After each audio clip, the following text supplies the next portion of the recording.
ମୋ ଉପରକୁ ବହେ ପରା ଖାଲି ବକନ୍ତି ବହେ ପକେଇଲେ ଯାଇ ତାଙ୍କ ଝାଡ଼ା ପରିଷ୍କାର ହୁଏ। ଯେଉଁଦିନ ମୋତେ ନ ବକିବେ ନା ତାକୁ ଝାଡ଼ା ଜମା ବି ହବନି। ତୁ ସେ କଥା ଛାଡ଼ିଦେ। ହଉ ତୁ ମୋବାଇଲ ଆଣିଛୁଟି? ଏଇ ଦେଖୁନୁ ଆଣିଛି ପରା। ଆଚ୍ଛା ଦେଲୁ ଦେଖିବା ଟାୱାର ଧରୁଛୁ କି ନାହିଁ।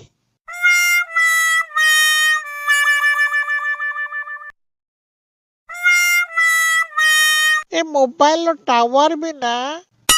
ହଁ ପଣ୍ଡିତେ କୁଆଡ଼େ ଭାଲୁ ଭଳିଆ ପୁରା ଖାପଲୁ ଖୋପଲୁ ହେଇ ଯାଉଛ କି?